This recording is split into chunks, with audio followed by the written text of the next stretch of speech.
shit, we back again. What's up, what's happening? Come to the party and bring a friend.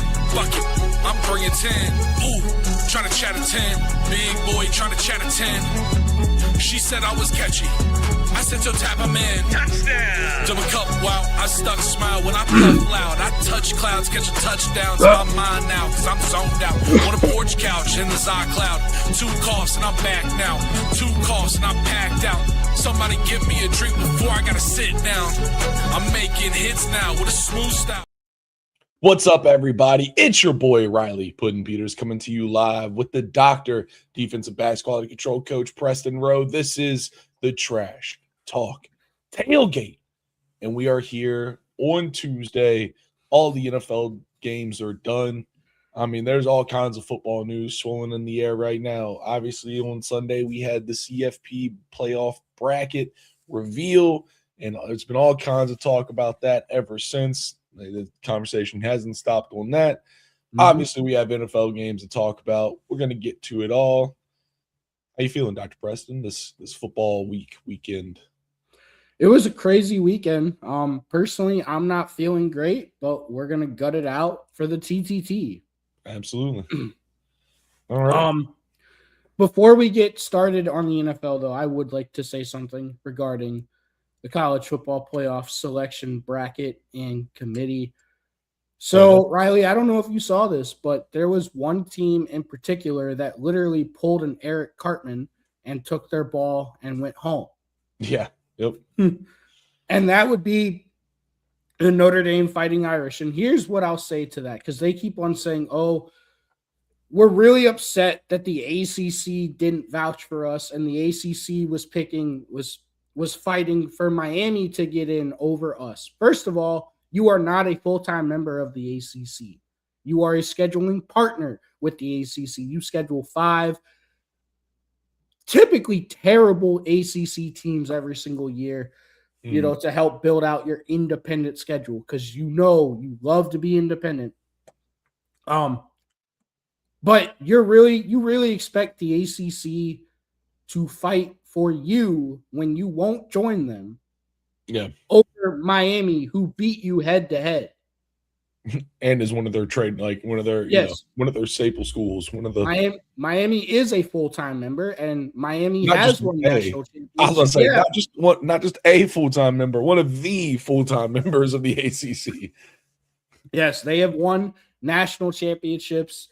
Now, granted, that was a long time ago, but still, we think they might be able to get back to that on their Mario Cristobal. We'll see. But it just they're bitching and whining and moaning like you know how you get into the college football playoff, Riley? You know how you do it? I mean, you don't lose. That's one way to get. You beat Miami and Texas Tech. You played 2 playoff teams. Miami and Texas Tech are both in the playoff field. You lost to both of them. Yep. And that's how you get in. You know what this is, Riley? I've been thinking about this a lot.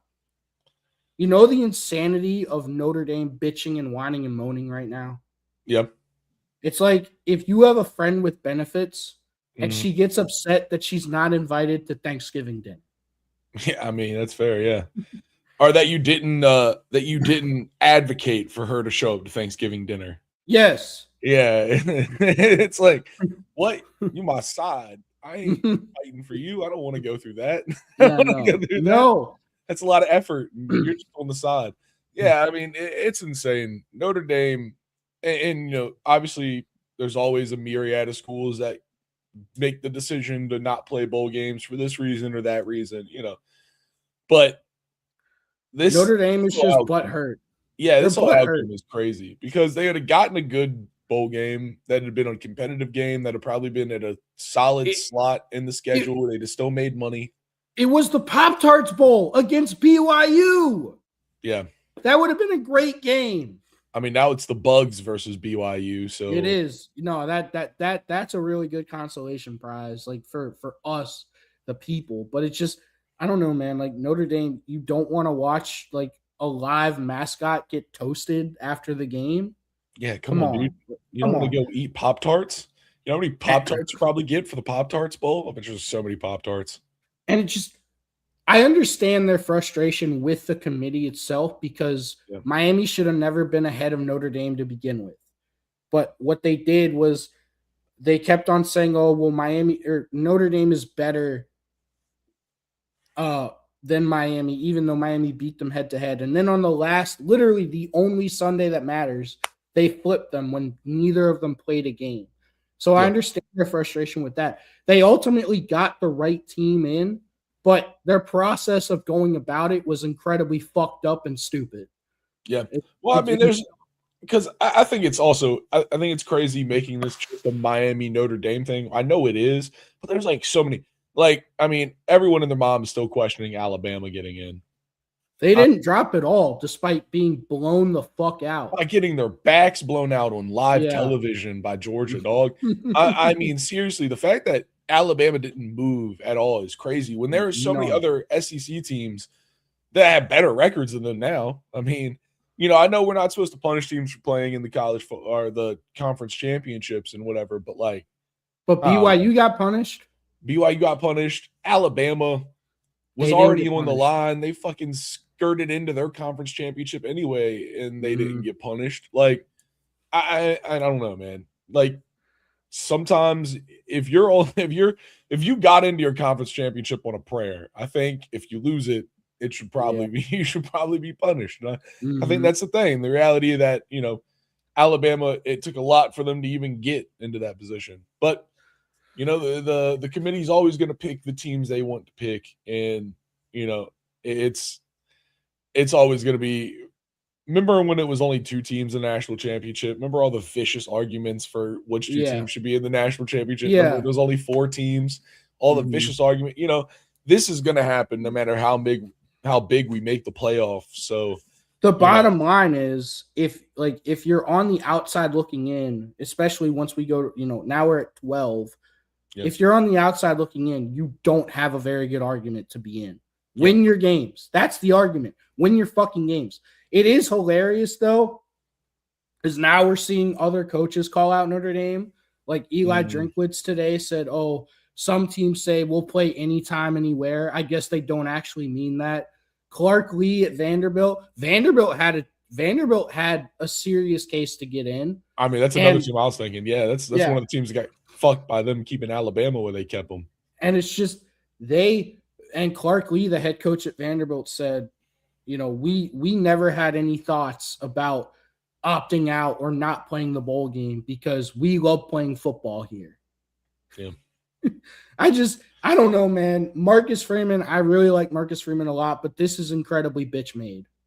It's incredibly bitch made, and I've lost some respect for him. Yeah, I agree wholeheartedly. I mean, but it's also, you know, what a turn from last year getting so far and this year not even making the playoffs for Notre Dame. Does this maybe actually make them do the thing that they've been, you know, tiptoeing around for so long and join a conference? Yeah. No, I still don't think they will. Yeah. Well, so the reality, the real monetary reality behind them never joining conference all came behind that CBS television deal. Because of Notre Dame's status, when they made that deal, they were allowed to make a deal separate to the conference, which no other team was allowed to, because that's just how the deals end up working. They end up working on a conference level. And since Notre Dame was independent, they were allowed to be the outlier that signed with CBS. I think it was like NBC. Oh, yeah, NBC. Sorry, yeah. NBC. They're the outliers that signed with NBC. And I'm trying to think. I don't even think anyone else has signed with them still to this day. They get games, but I think it's only Notre Dame that's like their big perma. And that deal is almost up. And I think when they flip into that deal being finished, I think you might see Notre Dame actually join the conference. I just think that's like the only thing that's holding them at this point. If NBC re-ups with them, though, they won't. It's too good of a deal for Notre Dame because like last year they made the playoff. Typically, if a certain number of teams make the playoff from a conference, they split that playoff revenue money between the schools. Notre Dame, because they're not in the conference, they got all that money to themselves, which is huge. Like It is. there is, if you're Notre Dame, you're saying, why should we join a conference? Like we've got it made right now. Well, But it's just you the can't obvious answer is this is what happens. This is exactly what like this is the downside of not being in a conference, the conference that you are, partners with, but not a full-time member of, is not going to fight for you over a full-time member in Miami. Yeah. And now, and you have no right to bitch about it. You take the good with the bad in every situation. Yeah. I mean, I think for them, maybe looking into joining a conference like the Big Ten, I mean, that could really, if they don't join the ACC, I think if they join a conference, I think they should probably stick away from the ACC. And that's not, I mean, we play them every, a lot of ACC teams play them. Like you said, they're supposed to schedule X amount of ACC opponents a year. Yeah. It's not even out of fear of playing Notre Dame. I just think for Notre Dame, it'd be a better spot to go somewhere else, not the ACC. I think agree. Notre Dame in the Big Ten would be that an makes too problem. much sense, which is why it'll never happen. Yeah, it's true. But, for them, I think at this point, even the money, even taking the money into consideration, they got all that money last year and look where they're at right now. Mm-hmm. You got to weigh results. You can't be, you can't be distracted by the bag when your results are right in your face. And I don't know. I feel like Notre Dame, they got to make a big decision coming up in the next couple of years about their future. And I think their future should be aligned with someone. I'm excited though. This is going to be a good college football playoff. Got some bangers of some games. Should be fun. Absolutely. All right. Mm-hmm. Well, let's get to why we were here in the first place. Am I right? The Atlanta Falcons should not be this bad. The Atlanta Falcons should not be this bad. I mean, their quarterback is Kirk Cousins, and so that makes some sense. When he shows up, doesn't throw a touchdown, throws 2 picks. Wow. I mean, look, man, Kirk Cousins, obviously, he's been the backup all year. Michael Penix is hurt. But this game, if you didn't watch this game was tied 6-6 at halftime. And then the Seahawks immediately ran the second half kickoff back for a touchdown. And then it just went downhill from there. And they were 1 of 13 on third down. Go look at that. I'm right here. 1 of 13 on third down. That's absurd. And when you lose the turnover battle and when you're that terrible on third down, this is the shit that's going to happen. Yeah. You're going to get your fucking doors blown off. Yeah. And I mean, it was just, like you said, it was a second half run. The first half was, it felt like the Seahawks were dialing in. I mean, that's a coast-to-coast trip for them. They're coming all the way from the fars of the West Coast all the way to Atlanta, Georgia. Yeah, it's a trip. And it just seemed like the first quarter, they weren't hitting, man. Drop passes, the holes in the run game weren't quite opening up. But in the true trademark of a better team, all of that stuff smoothed out eventually. Atlanta, they didn't have it for them. When the Seahawks offensive line started opening holes for the run game, when JSN started catching those bombs, it was just, what are you going to do, man? You can't stop it. I mean, JSN, he had a decent game. It's not like a typical JSN game. He had 7 catches for 92 yards. He just had 2 touchdowns. Just like the Seahawks are such a good team right now. You can make an argument they're the best team in football. They're just a well-oiled machine. They don't turn the ball over. They're very efficient. They get their playmakers the ball, and they play really damn good defense. Yeah. No, they're an incredibly consistent football team. Yes. And, on the flip side for the Falcons, I mean, they try to keep it on the ground. I always say if you're doing 20 carries for less than 100 yards, something's fucking up. I know 20 carries for 86 yards, it's about 4 yards, a little bit more than 4 yards a carry. But there's just, if you're running the rock 20 times and you're not getting at least 100 yards, that means the other team's defense did something effective. Mm-hmm. They help keep you corralled. And on the flip end, Kirk Cousins being 15 of 30 for 2 interceptions, no touchdowns. I mean, come on, dude. That's not winning football. Your QB1 playing like that isn't going to get you many victories. No, it's not. I mean, just at a certain point, it's just like, Kirk, we love and appreciate what you've done for us, but it's time for you to go home. Like, retire. Kirk Cousins, please go home. Please.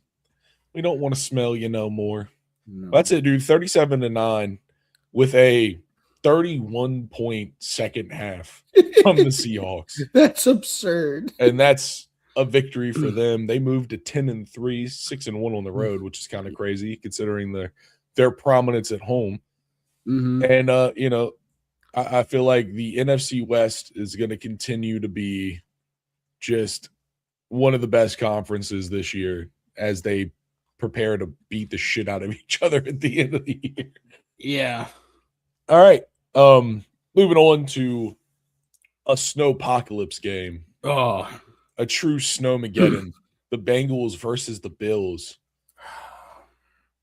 Look, man, the Bengals, they had a shot to win this thing. It was just two incredibly poorly timed turnovers. They turned the ball over at the absolute worst time. Obviously, that little, dump off to Jamar Chase on, I believe it was 3rd and 1 or 4th and 1. And the ball gets tipped up by the defender. He catches it and returns it for a touchdown. And then Joe Burrow throws another interception on the next drive. Like, that's just very, very, very poorly timed turnovers. Just, you can't turn the ball over and expect to go on the road against a really good Buffalo team and win. That's the bottom line. You can't do that. I mean, dog, the Bengals, they were 10 of 12 on 3rd down. It's really just the turnovers. The turnovers killed them. Yeah. And Josh Allen played out of his mind. You have to give the Bills credit for that. Just, the Bills are a really good team, man, and they keep finding ways to win. They keep finding ways to lose and find ways to win. The Bengals continue to just find ways to lose, which is, oh God, I hate it. I hate it. I mean, this game was an absolute snowmageddon. I mean, this was a classic Buffalo game. The snow was coming down aggressively the whole time. And this, really, just to echo something you're saying, this was a Josh Allen classic. I mean, he put this team on his back, and he ran and he threw. He did everything he could. He knew that they needed this game. They had been on kind of a downslide, and they needed a get-back game, and this was it. And he took full advantage. 251 through the air with 3 touchdowns, 78 yards on the ground with a touchdown. He had a 40-yard rushing touchdown. Yeah, off of a 40-yard rushing touchdown. And this is, the top 2 people in the receiving are Dawson Knox and Dalton Kincaid. This was a snow game. We're not throwing the ball to wide receivers. This isn't a speed game. This is a power game. Give it to the big boys, the guys that are going to catch it, the guys aren't going to fall over, and just keep it going. But yeah, man, this was an absolute slugfest in the snow. Very enjoyable game. Yeah, no, and the Bills, they're now 9-4. They've still got a chance potentially to win the division. They've got to beat the Patriots, but that's a big right. And the Bengals, their season's over. Their season's over. It's crazy though because they still have a slight chance to win the division. They're not going to be a wild card team because there's no way. Not. Yeah. But they have a chance if they somehow win their division. It is crazy the way that the NFC or the AFC North has been playing out, and that place it's a wonder. It's a fucking wasteland. It's a shit show. Yeah, dude, they are out there. Anybody could actually win that conference, and that's horrible. Yeah. Speaking of shit shows. Speaking of anybody can win. Yeah. Let's talk about the Titans versus the Browns. You want to talk about 2 teams that wanted to lose a football game? Mm-hmm. Dude, this was the South Park baseball episode. It's like, we're gonna beat you real bad. You're gonna beat us real bad. No, we're gonna get creamed. That's the Titans and the Browns, dude. If you're a Browns fan, I think you can take a. And now, granted, it is the Titans, and the Titans are terrible. Mm-hmm. So do with this what you may. Shador looked really good. Shador has looked really well. He's looked good. I mean, he's looked good in pretty much every game he stepped up in. Yeah. Now, it is the Titans. Their only good defensive player is Jeffrey Simmons, who plays defensive tackle. No one knows who he is because he plays for the Titans, but he's a monster. And it's just look, man. And you know what? It's crazy, man. The Titans, they got this win because they stopped relying so much on their rookie quarterback with no weapons, and they started running the ball. Isn't it crazy? Isn't it crazy how that happens? I mean, and the little bit of success the Titans have found this season have come when they ran the ball aggressively with Tony Pollard. And it's just like when they run the ball. When they run the ball. I mean, they're 2-11, and I feel like there's 11 games where they tried to throw the ball more than they ran it. You know what I'm saying? Yeah. It's like that. It really is like that. I mean, 25 carries for 161 and 2 touchdowns out of Tony Pollard, including a 65-yard long. I mean, it's good work. Even that isn't that great, though, when you think about it. If he has 65 long, that means he went 24 carries for like 96 yards, 97 yards. And I previously stated, if you're over 20 carries and you don't have 100 yards, you know, it's a rough day still. I mean, this game was just atrocious to watch. I got to be real. Both these teams are just, I mean, you know, they're not good. They're the bottom. The penalties, dude, it felt like there was laundry every couple plays, 18 combined penalties between the two teams. It's just everything, man. All of the stuff of football that makes you go like, what the hell are we doing? I mean, yeah, Myles Garrett, he did his thing again. You know, he only had 1 sack, but he had 3 tackles for losses. Like, I mean, and then also with the Browns, Harold Fannin Jr., the rookie tight end. Oh, big game. He had a really big game. You know, I think that might be something that you could potentially build around. Just at this point, both these teams, they're just trying to build for the future. They're trying to see what pieces do we have that will potentially help us moving forward.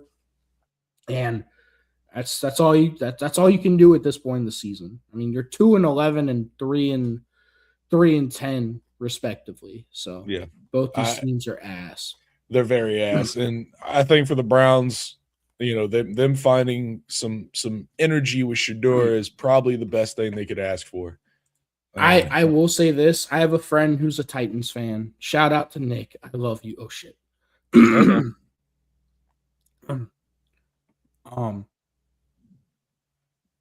Shout out to Nick. Yeah, shout out to Nick. There we go. All right. Shout out to Nick. I love you. He is a Titans fan. He texted me the other day. He said, "Hey, what's up, Carson? Oh, yeah, what up? What up, man? Welcome to the Trash Talk Tailgate. Welcome to TTT." Nick texted me. He goes, "Hey, man, do you think the Titans should like scrap Cam Ward?" No, I don't. Probably no chance. Yeah, unfortunately. I don't think they will. I think especially losing to the Texans this week. Yeah, no, I think that was kind of the nail in the coffin for him. I believe they have like a 14% chance now. And that means a lot of shit has to go their way. They have to basically win out and get a lot of help from other teams. Pretty much they have to win out and the Broncos have to lose out. Mm-hmm. I think that's essentially what it breaks down to. And the Broncos, I mean, we're going to talk about it, but the Broncos, that's a hard team to rely on. Appreciate you the love, Carson, man. Drop a like on the stream. That'd be sick. Subscribe. Appreciate the comments. It's at 11%. Yeah, it's 11%. Yeah, no, that's right. Hit him with the 11%. But yeah, so Nick, he texted me. He's like, "Hey, do you think the Titans should scrap Cam Ward and go draft another quarterback?" And I yelled at him. I said, "Nick, do you know nothing? Nick, dog, it's not Cam Ward's fault. It's not. Draft the team. Build the team. Build the trenches. Build the offensive line. Get some skill guys. Because how can you evaluate a quarterback when he has no time, when he has no weapons? It boggles my mind, man. And they keep doing it. They continue to do these same dumbass mistakes. Yeah. Cam Ward has looked good given the situation he's in. I mean, the only reason Myles Garrett only had 1 sack this game was because of Cam Ward. I mean, he's a very elusive pocket magician. I mean, that's his archetype. That's the ability he's got. He's a hard guy to sack. He gets out and he can make plays. If they give him an offensive line that can block, I mean, he's going to be a dangerous guy. And yeah, dude, you're right, Carson. I mean, it's just the truth, man. No rookie quarterback can do it by themselves.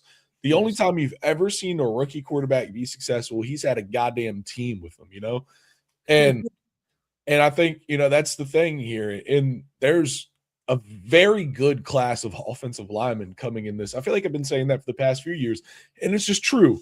And if you look at teams that invest in that stuff, you see it, man. Look at the Seahawks, dude. They went and got Gray Zabel. If you go back last year, we have a whole bunch of draft, product or draft prospect breakdowns on all of our social medias at Trash Talk Tailgate. You scroll back, you'll see them. And we talked about Gray Zabel coming out of West Virginia, and I said that he was going to be a very dangerous player. And this year, if offensive lineman had a sniff of a chance to win Rookie of the Year, he'd probably be Offensive Rookie of the Year because that Seahawks offensive line has been playing out their mind behind him at guard. Look at the Lions. Look at the Eagles. Look at the Packers, man. Like, the Packers always consistently – it drives Packers fans crazy how they never draft receivers and skill guys in the first round, but they're consistently successful for a reason. They invest in the trenches. Yep. It's just the Lions, the Eagles, the Chargers. Dog, the Chargers beat the Eagles last night despite all of their injuries. Because they invest in the trenches. They run the ball. Yeah, we'll get to the Chargers. They're a miracle case. But yeah, no, you're right. That's it. Every best team. And Carson, you're right. I mean, there's times with the injuries to the Chiefs, it does feel like it's just the Patrick Mahomes show. And sometimes it feels like he's forcing it a little bit. And sometimes it's really just all they have. But you're right. I mean, this season for them it's only been him. Yeah, he started off without a bunch of guys in the beginning, and now it's just finding a way to win, but they're not. And to your point, Carson, about Patrick Mahomes, I think people just kind of have amnesia when it comes to this. Everyone's like, oh, well, the Chiefs drafted Patrick Mahomes in the first round, and look what they've done. People forget the Chiefs were a playoff team before Mahomes. Yeah. They already had a really good offensive line. They had Tyreek Hill. They had Travis Kelce. They had a decent defense. They had Andy Reid. And it just, you have to build the team. Build the team first, then get the quarterback. I would die on that hill. Carson, I'm going to push back on you a little bit. It's not this year, it's every year. Every year. All right. No. It's time for me to be sad. Let's talk about the Commanders getting it absolutely pushed in by the Vikings. I mean, I should have seen this coming. You lost to J.J. McCarthy. But we should have seen this coming because last week, obviously, their backup quarterback tried to take over the team and, be a big man on campus. And he threw 4 interceptions. They got absolutely blown out. So this was J.J. McCarthy being like, nah, bitch, I'm QB1, go sit. And he still only went 16 for 23 for 163 and 3 touchdowns. Both of our quarterbacks threw a pick. What a stat line. What kind of game are you having when both your quarterbacks throw a pick? Marcus Mariota only had 4 attempts and he threw a pick. Riley, I don't know if this is better or worse for you. I think it might be worse. You got blanked by the Vikings when Justin Jefferson had 2 catches for 11 yards. Mm-hmm. Hey, man, we stopped him. It is diabolical. Yeah, it's – dude, 99 passing yards as a team is absolutely insane. It hurts. It hurts so bad. Riley, do we want to go ahead and tell Carson about ourselves since he's here? About the Trash Talk Keep tailgate? talking, dude. Okay, no, I got you. That's what are we, queefs? No, keep talking. So, I mean, the big thing, it's not even like a fucking Viking. I mean, we turned the ball over 3 times, gave them great field position, and they executed. Their stats aren't that crazy. They 163 out of J.J. McCarthy, 162 total on the ground for the whole team. it's not like they were moving the ball with perfect efficiency. It was that we are, they're just short field scoring touchdowns. I mean, who's going to not win that football game? No, 100%. Yeah. No, just, I mean, and the Commanders, I mean, this has been a season from hell from y'all. Jaden Daniels got hurt when he's trying to make a tackle on an interception return.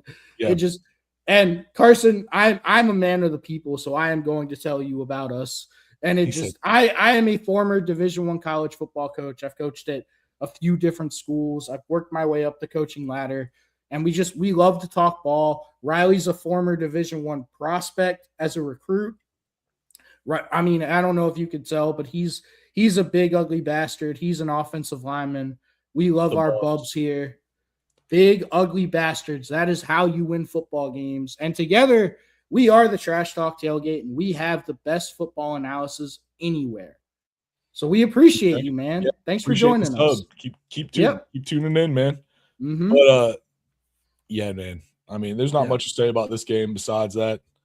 I mean, you suck. Like that. That's what it is. Yeah, no, that's really it, dude. They fucking suck. Can't put it together, man. I mean, what are you gonna do? What are you gonna do? What you gonna do when they come for you? Speaking of sucking, the fucking Jets, man. Oh, you got to do it. Boom. Oh yeah.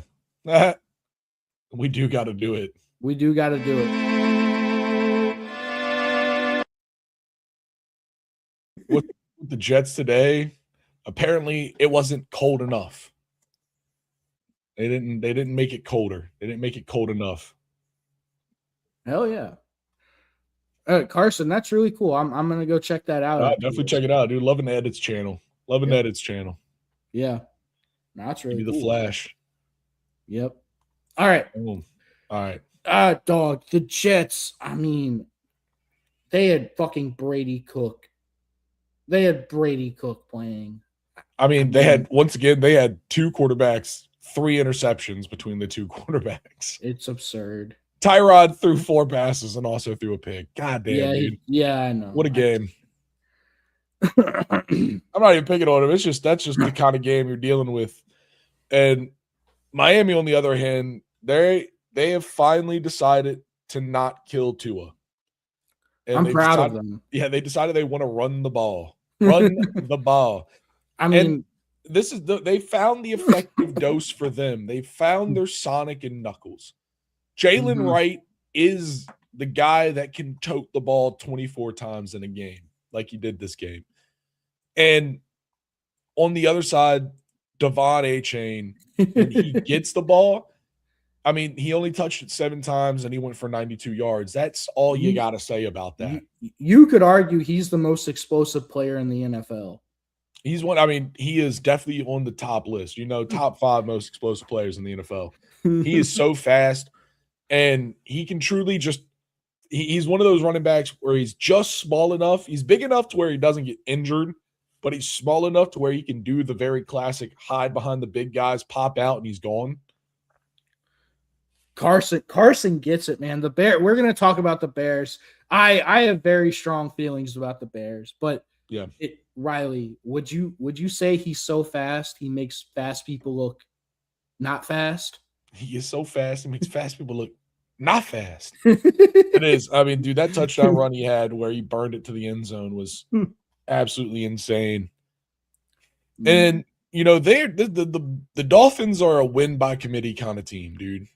This team, the only way they're going to win is if the entire team shows up. They have great players, but they don't have takeover superstars. That they just don't. That's not. They have that on this team.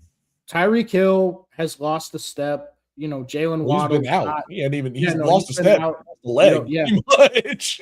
I mean, they still have Jalen Waddle, but he's a number 2 wide receiver. It just, it's a lot of great players, but they don't have a game takeover superstar, No. And that's not. Listen, we've seen plenty of teams win lots of football games without a true takeover superstar. It just takes such a high level of teamwork and like perfection and execution. Truly, like it needs to be perfection and execution. And, they don't have that most games. But this game, they did. And this is the result they get. And, they probably won't build off of it, unfortunately. I mean, it's just the cycle of the Dolphins this season. It's just, I mean, look, man, whenever your two teams combined go 2 of 10 and 1 of 12 on third down, that just means the game is a shit show. That's 3 of 22 if you want to put it. 3 of 22. 3 of 22 on third down for these teams. I'm not good at math, but I know that that's terrible. I'm all right at math, and I know that's fucking dog shit. Yeah, that's atrocious. I mean, I don't even know. That's a fraction they give you in like middle school. They're like 322. Anyways. But yeah, dude, the Dolphins, they win 34-10 against the Jets. The Jets moved down to 3-10. The Dolphins moved to 6-7. Interesting. I don't think they're gonna make the playoffs. No, they'd have to go on a crazy run, but honestly, they're in the worst kind of spot because they're going to draft in the middle of the draft at this point. Like, they're probably going to be like above 10. Mm-hmm. And it's like, that's such a terrible spot. They need so much, and now they're going to be drafting at like not a great spot. Yeah. All right, moving on. We have the Saints and the Buccaneers. Oh my God. We call this one a surprise where I'm from. No one saw the Saints pulling this one out. I mean, dude, I don't even know how they did this. Tyler Show, I mean, with his legs, he showed up, but like this game, I feel so bad for the Buccaneers and the injuries they've dealt with, but you can't let a team like this beat you, man. I mean, they had a chance to win. It's just multiple chances. The crazy rookie Emeka Ibuka, he finally did something that was not great. He dropped a touchdown from Baker Mayfield, and they had to settle for a field goal. Mm-hmm. And just, I mean, they could have taken the lead, but they cut the deficit, and they just they couldn't do it. Couldn't do it. They couldn't do it, man. This is. He's got to do math. Just don't ask Preston to help you. We appreciate you. Don't ask Preston to help you. No, I'm terrible at math. But it's look, man, this has just been another crazy season from the Bucs. Mike Evans, they said he was practicing. Yeah, he's practicing, but I think the status, as far as I'm aware, he's probably not returning this season. No, he's practicing, but he's not. They said that they're probably going to let him go, or like not let him go. Yeah, no, it just no, he didn't play this game. The Bucs have just been crushed and devastated by injury. Obviously, Mike Evans, Emeka Ibuka, Chris Godwin's been out for a majority of the year. They just keep on getting snake bit by the injuries, and they're on a really bad downslide right now. Mm-hmm. They're at risk of not even winning the division. They've won that division 4 straight years in a row. I mean, and then if you don't win the division, there's a chance you might not even make the playoffs, which is crazy. Yeah. I mean, with such talented team.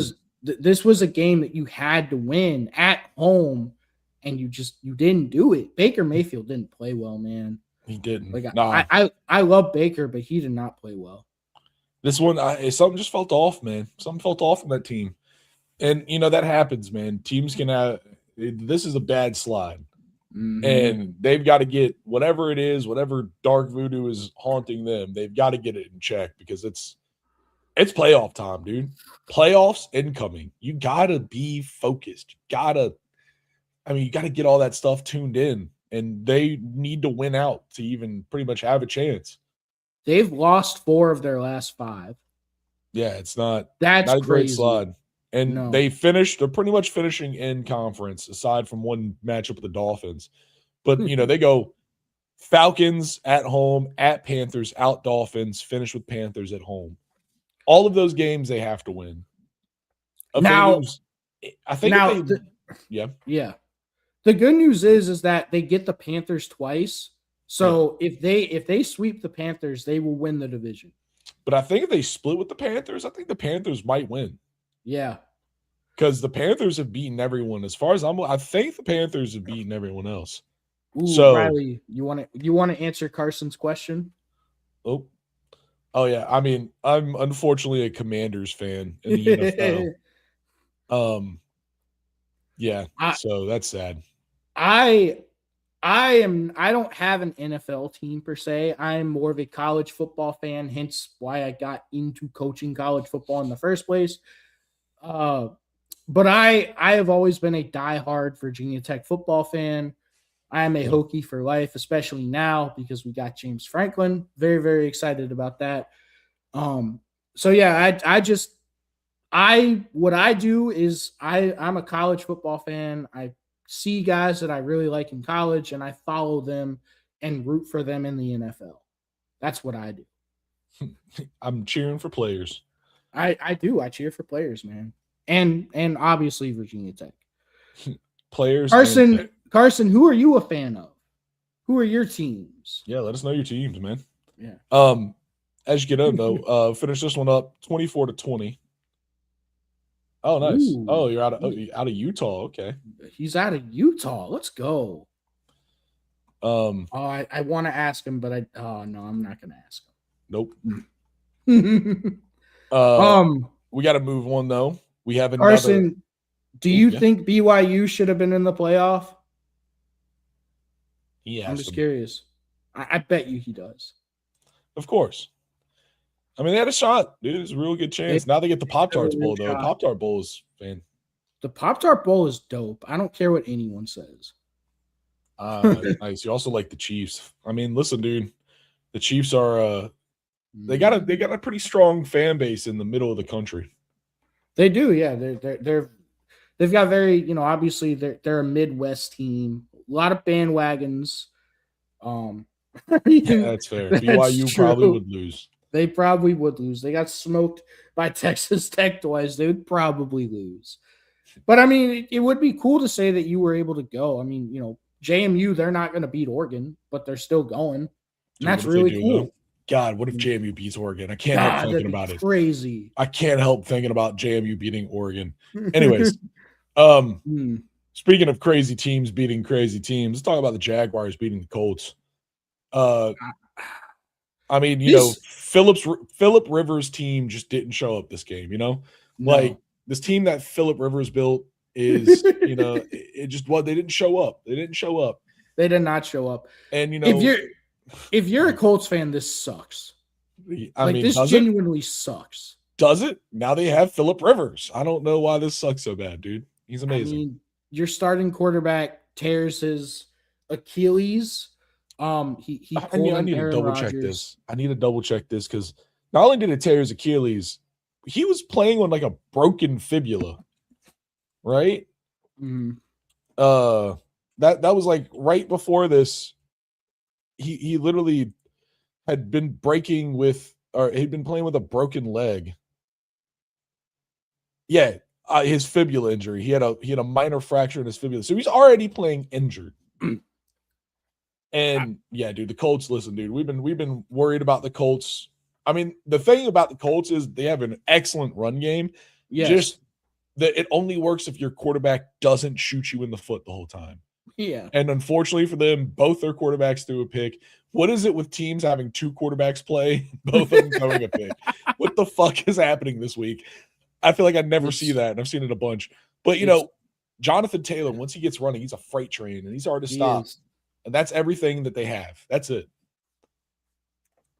Yeah, I mean, this game went downhill very quickly once Daniel Jones, got hurt. It went down. It was downhill when he fucking was in.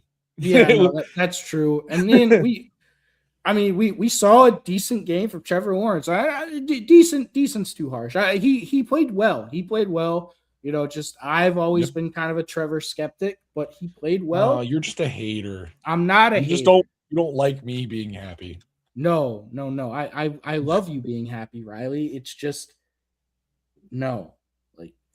Okay. Anyway, I mean, listen, they're 9-4, 5-2 at home. Duval. Travis Etienne also had a solid game. I mean, he didn't eclipse the 100 mark on 20 carries, but he did get 2 touchdowns. And if you're not going to get over 100 on 20 carries, you better get touchdowns. Yeah, you do. You absolutely better get touchdowns. I mean, it's crazy, man. Like the Colts, they're gonna be on the decline. Riley Leonard came in. He didn't play bad. He didn't play well. It just I see. All right, no, I got to be honest with Riley Leonard's play. Here's the problem: those numbers look fine. The pick is bad, whatever, but the rest of the numbers look fine. But I swear to God, you take the one out, that's 19. So, 19 for 29 if you add the interception in. So he missed 10 passes. And I bet you if you broke it down, almost every single one of those 10 passes was on like third down. Yeah. It was just bad misses at the worst time. Get a check down on first down, get a check down on second down, with a ball over for a third down for a first down conversion. Like it wasn't great, but this team, now they got Grandpa, dude. Now Grandpa's here to lead them. He's coming to save them. He's pushing his Hall. What's crazy, Riley?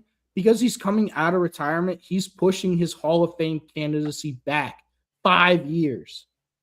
Because you have to be out of the league 5 years to be eligible. He doesn't care.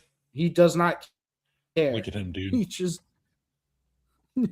Granddad doesn't give a fuck about your opinions, dude. No. Grandpa, his kids, I think one of his kids could be in the NFL. He's trying to bring one of his sons. I'm pretty sure one of his kids is well within the age. I mean, one of them has a kid, so one of them is definitely within the age to be in the NFL. He's trying to be the LeBron James of the NFL. He's like, I'm gonna play, but I have to bring my white son who can only play slot receiver. Carson, stop doing math and watch the TCT. I think that's the moral of the story. Stop doing math. Stop doing math. Oh man. But yeah, dude, the Colts, they're on a downswing. The Jaguars, they're on an upswing. You want to flip the sides of this. I talk about a team had a rough middle of the season, but now they're on 4 straight. And they beat the Chargers. They've now beat the Colts in that stretch. And, those are 2 very good teams. And coming in, the Jets, the Broncos, the Colts, and the Titans to finish out. I mean, that's very close. That's a good schedule for them to finish out. Just that big game against the Broncos to circle. And, of course, not losing to the Colts on the second time around. No. And Carson, I agree. Steph Curry over him, but he was talking about the fact that LeBron wanted to play with his son. Mm-hmm. That was the joke that we were making. I don't know. I think LeBron is better than Steph, but anyway. Well, man, too consistent. You can't consistency of that Warriors team. That shit's crazy. We are not a basketball podcast. We are not a basketball show. We are a football show. And we got to talk about a classic football matchup. Yeah. The Steelers versus the Ravens. I mean, I can't believe the Steelers won this. Yeah, people always comparing LeBron to Jordan. That's classic. This is, I mean, the way this game ended was crazy. Isaiah likely caught the ball in the end zone. I still think that was a catch, man. I agree. Dude, they love to fuck Isaiah Likely. The NFL loves to fuck Isaiah Likely. I don't know what it is about that dude. I don't know what kind of dirty shit he did to Roger Goodell's daughter or wife or whatever. But I mean, listen, Carson's on it. The refs are entered explicit here. But on the other end, the Pittsburgh Steelers, they said this is a Aaron Rodgers game. And Aaron Rodgers, he came through. Who'd have thunk it? This is crazy, man. A week after the Steelers were calling for Mike Tomlin to get fired, which to me is crazy. Like they pulled this win out. And, obviously they did get lucky. I think Isaiah Likely caught that ball. I think that was a touchdown. Yeah. And John Harbaugh was rightfully fucking pissed. Yeah. No, look, man, he catches the ball. He takes 2 steps in the end zone. That's a touchdown. I mean, he took 3 before the ball came out. He took 3 steps before that ball started falling out. Like it didn't. The ball didn't start coming out of his hand until his foot was touching on the third one. It was insane. Yeah. You know who was having the non-flashbacks watching that? Who? Des Bryant. Yeah. Just like it was a catch. It was a catch. But yeah, I mean, dude, the Ravens, it felt like this was their game until it just never was their game. It was like one of those games where you're like, I mean, I feel like the Ravens are going to win this. The whole time I was like, I felt like they were right there. It wasn't until the clock struck 0 that I was like, no way the fucking Steelers won this game. How the hell did they win this game? And Lamar, he played well. I mean, just 19 of 35. But look, man, we've been saying all year, the Ravens, you went out, you got Derrick Henry for a reason. You need to ride the bell cow. Run the ball with Derrick Henry, especially when you've got Lamar Jackson in the backfield. Dog, those power, like those RPO powers that they run, like with the quarterback option, and then you've got moving parts with the offensive lineman. That's so hard to defend because you have to account for Derrick Henry and Lamar Jackson. Yep. That's incredibly difficult for any defense to defend. But the Ravens, a lot of the times, are just like, nah, fuck that. We want to make shit hard on ourselves. Yeah. But they actually ran the ball this game. Yeah, this game they really did, dude. They hit the ground aggressively. 40 carries total as a team, 217 as a team.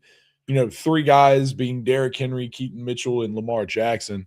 They were doing a lot of the bell cow work in this game, and it was good work out of them. It really was. And, I don't know what else to say, dude. The one turnover from Lamar was really kind of a kick in the nads for them. Bad time. I mean, is there ever a good time for a turnover? But no, it was bad timing.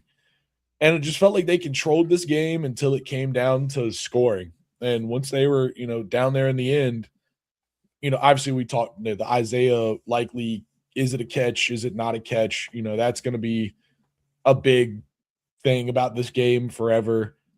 But I just felt like, the Ravens, they needed a little bit more to finish it off, and they just didn't have it, man. You know what they needed, Riley? What do they need? They needed to not go 2 of 6 in the red zone. Yeah, that's when you get into the red zone, score touchdowns. Yep. I mean, it's just true, man. It sucks, but it is true, dude.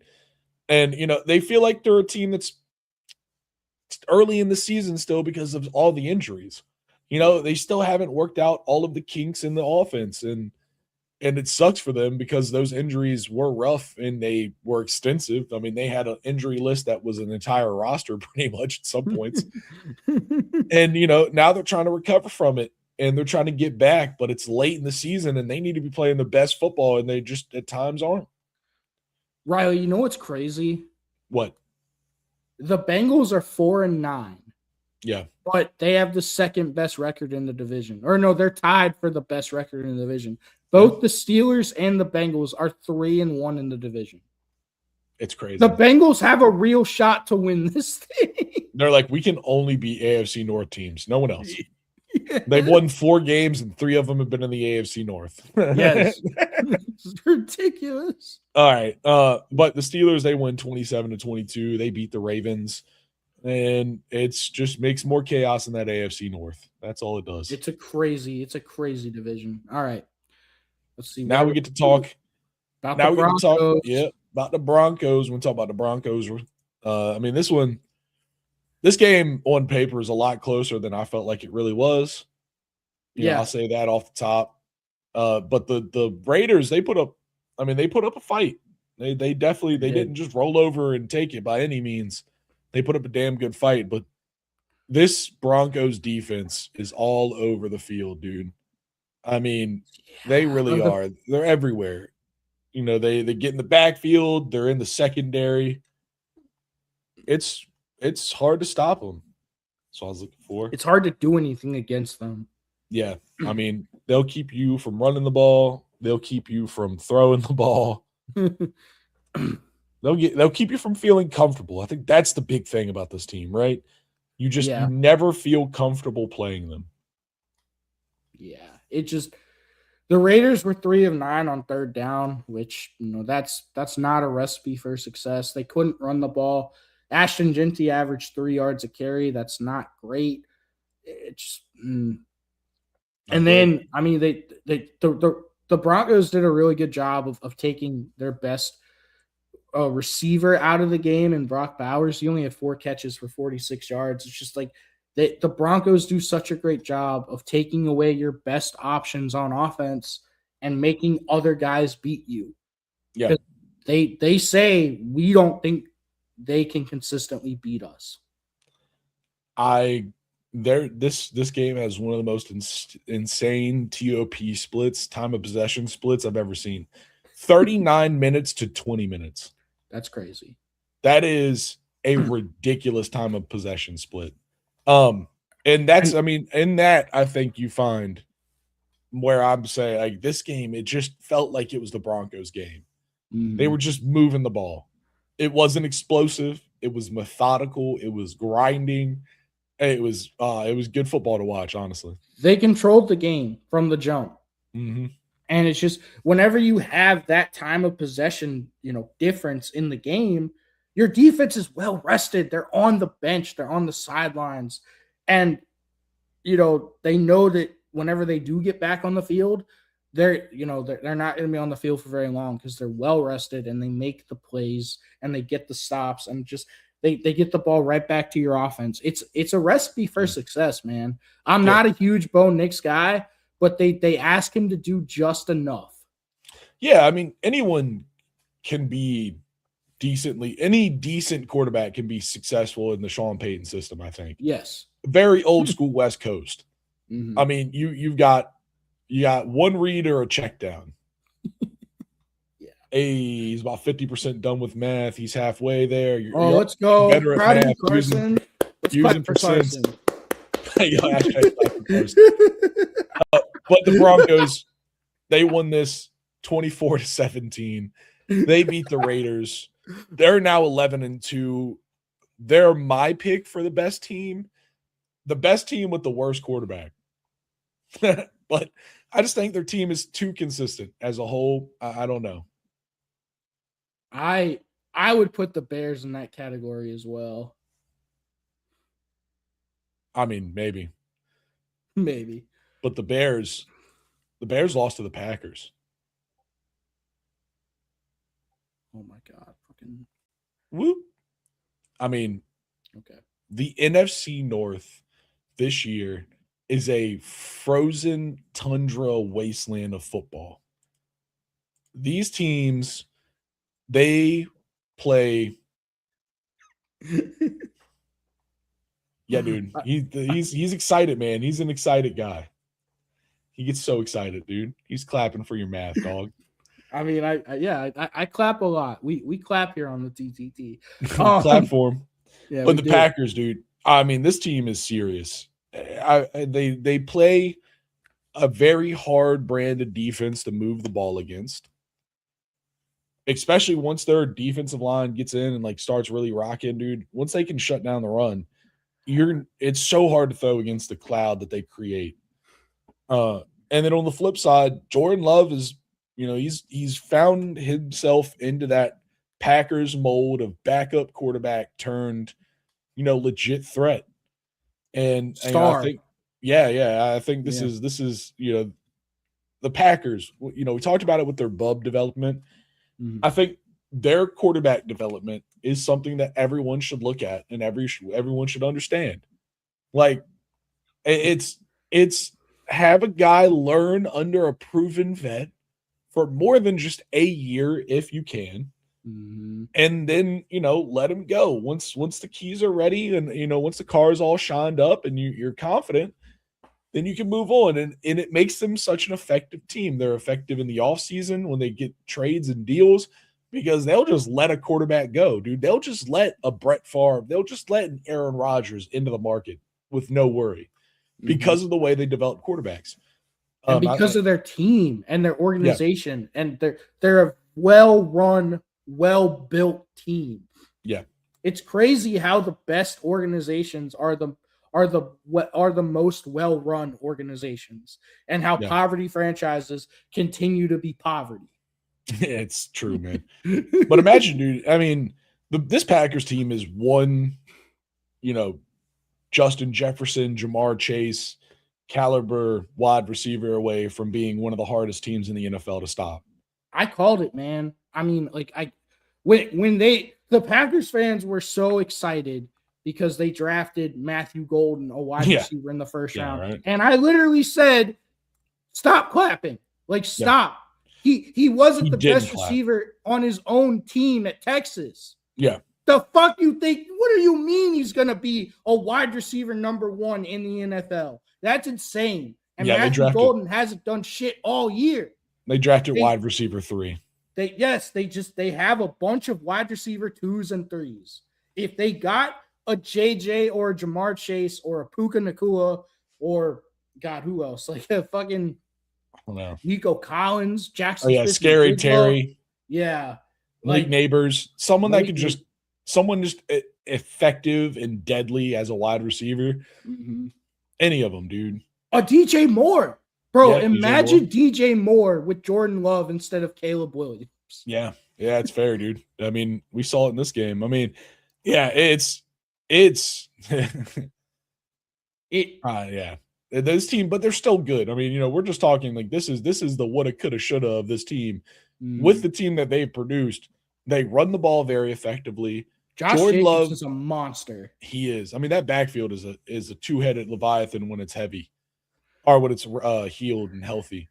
But Jordan Love is incredibly consistent. He turned the ball over one time this game, but he's not a big. He doesn't turn the ball over a lot. They run the ball very effectively, and their defense plays lights out. I mean, you can't ask for better football. I mean, you just can't from a team.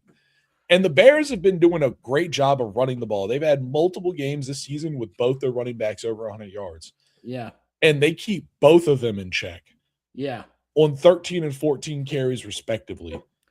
I mean, that's good work from them. And then you ask Caleb Williams to go out and actually win you a football game, and look what happens. Yeah, 1945. Riley, you did a great job hyping up the Packers, and I appreciate you for that. Yeah. But you know what I'm going to do. Hit them. I'm going to shit on the Bears because I hate the Bears. So I said going into this game, I thought the Bears were the most fraudulent team I've ever seen. Going into the Eagles game last week, they were 8-3 with a negative point differential. That's insane. That means they have allowed more points than they have scored total on the season, which is absurd. You don't see that. You don't see teams do that and have 8-3 winning records. Yeah. And I kept on saying it, man. Their run game is legit, but if you stop their run game, I don't trust Caleb. And I've never trusted Caleb. And I think that came to a head on the game losing interception. If you watch that, he rolls out. First of all, he doesn't have to sprint immediately to the sideline, but he's looking for the big play, and the safety is just baiting him the whole time. If you watch it, he has DJ Moore wide open in the flat. Yeah. Wide the fuck open. DJ Moore might walk in the end zone if he just hits him on the dump off. And just Caleb's always hunting for a big play. He's always trying to do the spectacular. When in the NFL, you need to hit the routine consistently. Does that make sense? Look at this. Look at DJ Moore. Look how wide open he is. He was. He's just That's a walk-in. About right here. Look, he's about right here. He's just right here. I mean, look at that, dude. It's a walk-in. It's a walk-in. Because that's a hard play for those dudes, those two defenders to make, man. That's a hard play. And it's a 4th and 1, by the way. Yeah. He doesn't need to walk into the end zone. You're right. He probably runs into the end zone pretty clean on this one. But all they need is this one orange line. Yes. They need this orange line right here. He's past it right there. Wide open. Wide open. Anyways. And that is Ben Johnson. That is Ben Johnson scheming guys open that Caleb cannot hit consistently. He doesn't see it. Yeah, I was going to say, it's not that he can't hit him. It's that he's not looking for him. No. It's a two. There is the problem if a quarterback can't hit a receiver, and then there's a bigger problem if the quarterback isn't keeping his eyes open. Mm-hmm. I mean, you talk about the greats of the quarterback position, guys like Tom Brady, Aaron Rodgers, these names that people say a lot. And the key to all of them is taking what's there and not forcing plays. Obviously you can go find highlights of all those guys forcing amazing plays. I'm not saying that they didn't do it because everyone does it. It's football. But game in, game out, consistently, they took what they had. That's what made them winners. That's what made them successful. That's what Jordan Love is doing that's making them successful. That's what Bo Nix and the Broncos are doing that make them successful. Drake May. I mean, all these teams right now that are finding success is because their quarterback is paying attention to the field. And it feels at times like Caleb Williams isn't. No. And you know what? It's not his fault, though, because in college, he got away with that. Yeah. Like that. What did we always say, Riley? He plays backyard football. He doesn't play within the structure. He's more comfortable outside of structure. But in the NFL, that does not work consistently. That's why you see him make crazy athletic, like insane throws, but then completely whiff and miss on routine throws or throw game-losing interceptions. And it's like, look, man, I get it. We're nitpicking, but like, even if you were trying to hit the tight end in the end zone, you cannot lob that.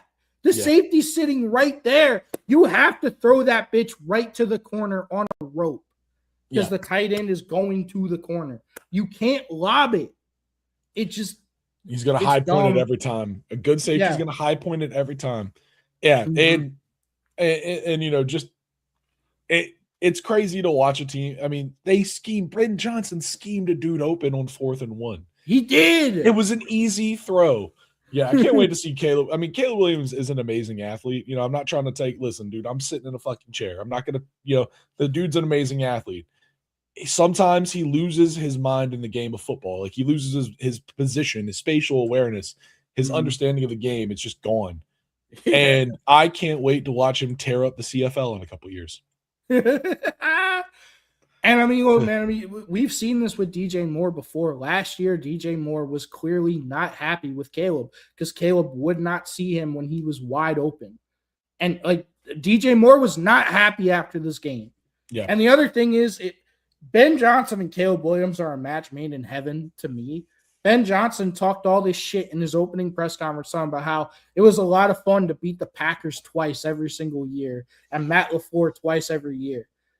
Matt LaFleur didn't he just in the post-game handshake, he just ran right by him. He acknowledged him and he ran right by him. If you're Matt LaFleur, you're pissed. You're going to talk shit about me when you haven't done shit as a head coach? Go fuck yourself. And just God, dude. It's just the Bears are fraudulent. Their run game is legit, but I don't trust their quarterback, and I don't trust their defense either. They're incredibly fraudulent. I will take every opportunity I can to shit on the Bears. And so will the Packers. They beat them 28-21. And it was not a great game out of them. That's for sure. No. Oh God, dude. All right. So you know what? I mean, we'll just show the scoreline on this one. I don't even need to talk about it. The Rams, we called this. This was a get back game for them after losing an atrocious game to the Panthers. Matthew Stafford, they roll for 45. I mean, 45-17, the final of that one against the Cardinals. I don't even got to say anything about it. Let's talk about the Texans and the Chiefs. Matthew Stafford's still the MVP. That's all I'm going to say. Facts. This game, I mean, dude, you want teams sliding? We'll talk about teams underperforming, whatever. The Chiefs this season, this downfall needs to be studied. And on the opposite end, dude, the Texans are playing a very good brand of football. It's not, the toppest of top tier by any means, but their defense is lights out, dude. Their defense it's very hard to stop their defense. They are all over the field. They create turnovers. They get in quarterbacks' heads. You're scared of the pass rush. You're scared of the secondary.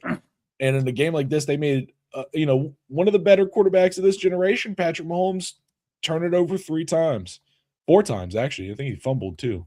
You could argue this is the worst game of his career. No, it was only 3. Okay. Yeah, this is unarguably, I think, one of the worst games of his career, if not the. Mm-hmm. And it was just all over, man. They couldn't run the ball. They couldn't throw the ball. And They the haven't been Texans able to on the run. end. They haven't been able to run the ball all year. Yeah, it's true. Honestly, they haven't been able to run the ball for about 2 seasons, if not 3. Yeah, it's rough. And on the flip end, the Texans, like I said, they're a good team. They're a great team. I don't think they're the upper echelon of the league by any means. I think they're very much a lower or upper mid, lower upper team.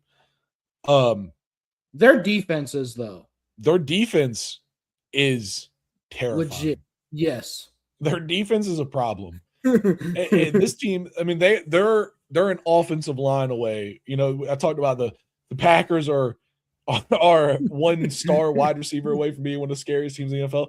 The Texans are a couple offensive linemen away from being one of the scariest. And I know I saw your reaction when I said it. I said it for a reason, but there's just, it's been a problem with this Texans team since day one of this season. And it's coming to, it seems like it's always rearing its ugly head. The fact that they just don't have an offensive line. Yeah. I mean, just this defense is so much fun to watch. You've got one of my favorite players in the NFL, Will Anderson Jr., alongside Daniil Hunter. You've got Derek Stingley Jr., Kamari Lassiter in the back end. Like, this defense is terrifying. They are hell-bent on making your quarterback's life miserable. It's just the problem is the Texans think that that's how football is played. They think that the only way to success is have your quarterback be miserable. Yeah, they really hate CJ Stroud. They refuse to give this man protection. Yeah. Yeah, no, they're just letting him go in there raw dog. But man, besides that, I mean, there's not a lot to talk about in this game. It was an even game for a lot of it. It's just the turnovers, man. Like, both these teams had their struggles moving the ball throughout the game. 8 for 18 for the Texans on third down, 4 for 14 for the Chiefs. It was let me see.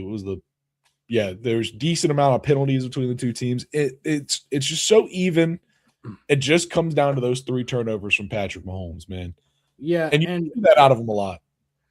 No, and then the other thing is the going for it on 4th down in your own territory, like that was the ball game, because at that point the Texans offense hadn't done anything. Like, they had stalled out the last few drives, but Andy Reid was like, "Oh, we're going to go for it in our own territory." They didn't get it, and then that gave the Texans new life. So just all of the turnovers, the turnover on downs, like just very uncharacteristic, bad execution down the stretch by the Chiefs. It's just, you're not accustomed to seeing this, which is what makes it so crazy. And it's not all on Patrick Mahomes. He clearly gives a shit. Like, this clearly eats at him, but your receivers, dog, they cannot catch the ball to save their lives, including Travis Kelce. Yeah, I mean, Travis Kelce was targeted 5 times, only caught 1. Rashee Rice targeted 8 times, only caught 4. And that's not going to win the football game. Rice. Yeah, sorry, Crashy Rice. And every wide receiver dropped at least 1, or had 1 go over their head. It was an uncharacteristic game out of the Chiefs. But at this point in this season, maybe it's actually kind of been characteristic, and that's rough for them. They got some building to do. All the word on the street is they're probably losing Travis Kelce. Yeah. Patrick Mahomes, and the way that he plays, man, who knows how many more years he's got. It's probably getting lower and lower every season, the way he puts a toll on his body. Does Andy Reid retire? Who knows? I think Andy Reid's going to die in a football coach, like a coaching office. Like, he's going to die eating something in a double cheeseburger in a coach's office, watching game film. True. But yeah, that's about all I have for this, dude. The Texans, they won 20-10 against the Kansas City Chiefs. The Texans, I mean, they're looking dangerous down there. It's just, unfortunately, I think their fight for wild card spot is the fight for the division and the fight for the wild card spot are going to be a little rough for them. They're second in the problem. They're second in the division. But they're tied. They're tied second with the Colts. Yeah, and that's the big thing for them. But yeah, they got to beat the Colts. They got to beat the Jaguars. And that's pretty much it, man. Let's see. All right, so they split with the Jaguars. So they're in a split with the Jaguars, so they need to beat the Colts. And that's it's an uphill battle for them. But it's a good team. It's a damn good team. Never count them out. No, 100%. With that defense, fuck no. All right, that defense is terrifying. We got one last game. That was Monday nights. The Chargers versus the Eagles. The overtime battle to make all of us poop our pants. Riley, Jalen Hurts sucks. Anyways, keep going. No, Riley, this game was the first ever game sponsored by like a candy. Oh yeah. This game was sponsored by Butterfingers. Yeah, hell yeah. Honestly, I thought this was the first ever game sponsored by a baked good, a pastry, because it was all about the turnovers. All about the turnovers, man. Yeah, dude. God.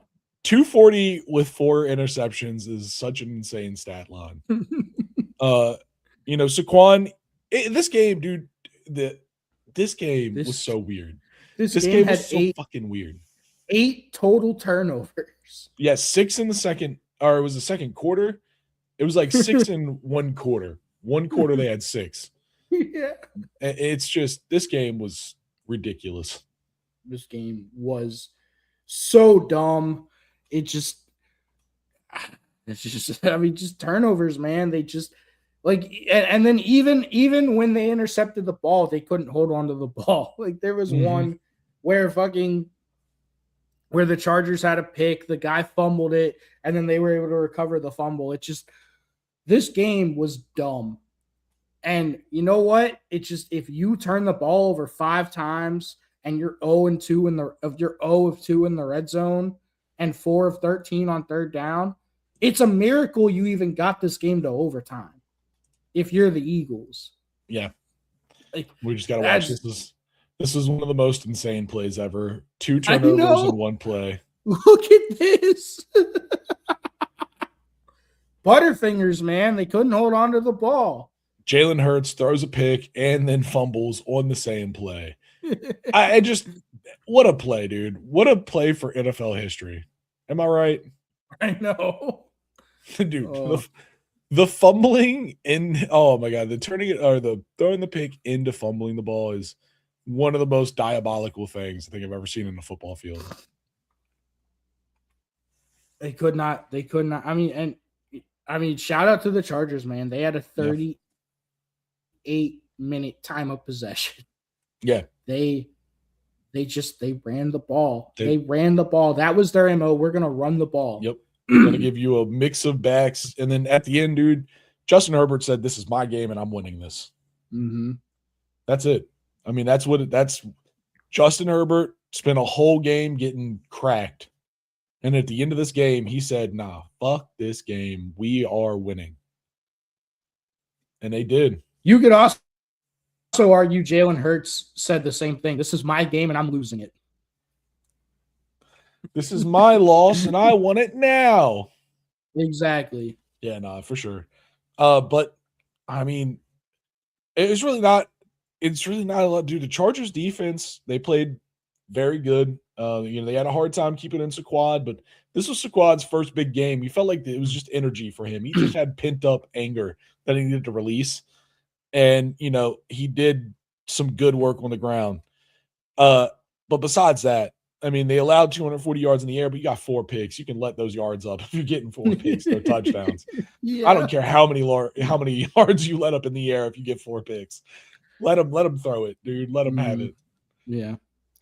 No, we talked about all year. The Chargers, they've been devastated by injury, but they just keep finding ways to win games. Jim Harbaugh, that's his identity. We're going to run the ball, and we're going to play great defense. Yeah, they have a Frankenstein offensive line. and they've had it for most of the season. And Carson Beck did so. Where did Carson Beck come from? From I was gonna say, I was trying to think of a joke, couldn't think of one. Anyways, but yeah, no, I mean they made a Frankenstein offensive line run the ball this well, and you got to shout Jim Harbaugh for that. You just absolutely. This is one of the most impressive teams of this season. The Chargers being 9-4 at this point with everything they've been through is crazy. It's crazy. Yeah. And that just shows you the toughness and the resiliency of Jim Harbaugh football teams. Yep. I mean, look, man, they get caught cheating in college. They have to stop and they go on to win the national championship. That's resiliency right there. Yeah. If you know what the team is going to run and you are able to counter it every time, you're resilient. You're very resilient. It's just all right, Riley. You want to go ahead and pick the Thursday game real quick? Yeah. Let's go. Let's go It look is at our Thursday the Falcons game. at the Bucks. Falcons at the Bucks. This one matters. This one matters a lot. It does. God damn it! Give me the Buccaneers. I'm going to pick them at some point. I'm going to pick them in a win. I always counter pick around the Bucks. I always pick them to lose when they win and win when they lose. Yeah, no, I'm also going to take the Bucks. I think they know they need to get this game. Like if they lose this game, then their season might be done. I think so. Look, man, it's the Falcons. The Falcons are 4-9. They're terrible. They've got a lot of talent. They just don't know how to use it at all. Kirk Cousins is probably going to throw a couple turnovers. I don't know, man. Just give me the Bucks at home. They need this game. I think they know they need this game. Give me the Bucks. Give me the ship exploding all night long.